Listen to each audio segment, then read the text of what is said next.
अद्वैत वेदांत के प्रवर्तक, 4 सिद्ध पीठों के संस्थापक, राष्ट्र को एक सूत्र में पिरोने वाले, सनातन धर्म के ध्वजवाहक जगत गुरु आदि शंकराचार्य जी की आज 1234वीं जयंती है। आदि शंकराचार्य जी का जन्म 788 ईस्वी में वैशाख माह में शुक्ल पक्ष की पंचमी तिथि पर हुआ था। आदि गुरु शंकराचार्य ने 8 साल की उम्र में सभी वेदों का ज्ञान हासिल कर लिया। ऐसा माना जाता है कि 820 ईस्वी में सिर्फ 32 साल की उम्र में शंकराचार्य जी ने हिमालय क्षेत्र में समाधि ले ली। हालांकि शंकराचार्य जी के जन्म और समाधि लेने के वर्ष को लेकर कई तरह के मतभेद भी हैं। आदि गुरु शंकराचार्य का जन्म स्थल केरल के कालाड़ी गांव में माना जाता है। शंकराचार्य जी 8 साल की उम्र में सभी वेदों के जानकार हो गए थे।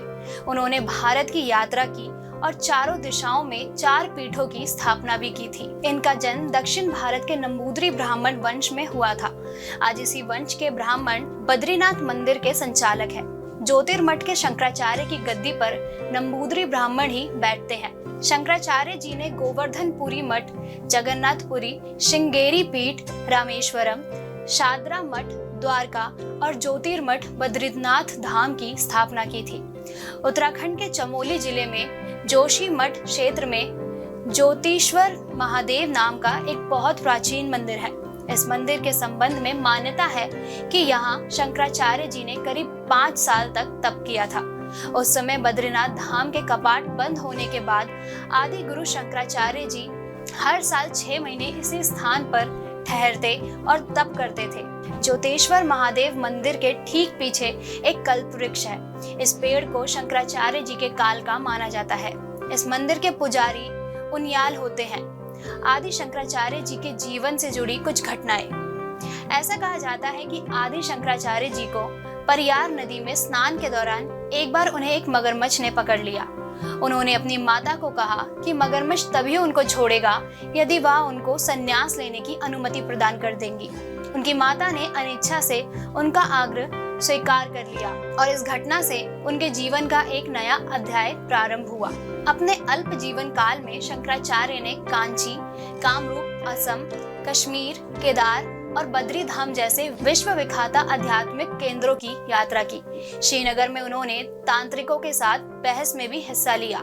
ऐसी ही एक और कथा प्रचलित है कि युवा अवस्था में शंकराचार्य ने एक गरीब ब्राह्मण परिवार के घर की यात्रा की। उस परिवार की महिला ने उन्हें सूखे अनवेल खाने को दिए। उनके पास यही एकमात्र खाने की वस्तु थी जो उस महिला ने शंकराचार्य को दी। इस बात से शंकराचार्य बेहद प्रभावित हुए कि महिला के पास जो भी घर में उपलब्ध था उसने उन्हें खाने को दे दिया। महिला की ऐसी दयालुता के कारण उनके मन में देवी लक्ष्मी के प्रति आस्था पैदा हुई। इस कहानी से पता चलता है कि शंकराचार्य ने किस तरह से कनकधा रास्तोत्रम की रचना की। शंकराचार्य की अलौकिक शक्तियां उस समय जागृत हुई जब उन्होंने विद्वान मंडन मिश्रा तथा उनकी पत्नी उभय भारती से बिहार के मिथिला में मुलाकात की। मिश्रा भी उन्हीं की तरह प्रभावशाली थे।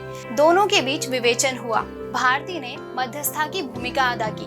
उन्होंने घोषणा की कि शंकराचार्य जिन्होंने आंतरिक ज्ञान हासिल कर रखा था उनके पति से ज्यादा बेहतर है। उभय ने हालांकि शंकराचार्य को चुनौती देते हुए कहा कि पूरा वैदिक ज्ञान तब तक निश्चित नहीं है यदि उनके पास काम शास्त्र कमुक कला की समझ नहीं है। तब आदि शंकराचार्य ने बिना मृत्यु को प्राप्त हुए शरीर को छोड़ने की योग्यता तकनीक परकाया प्रवेश को अपनाया और बिना जन्म लिए दूसरे शरीर में दाखिल हो गए।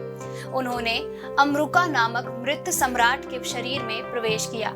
हालांकि उनके शरीर ने काम शास्त्र की शिक्षा ले ली थी तथा उभय भारती ने शंकराचार्य को एक महान वैदिक पंडित घोषित किया।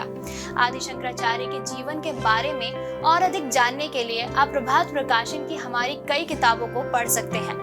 इन किताबों को आप फ्लिपकार्ट और अमेज़न की मदद से मंगवा सकते हैं। साथ ही आप स्क्रीन पर दिखाए जा रहे नंबर पर कॉल करके इन किताबों को ऑर्डर कर सकते हैं। धन्यवाद।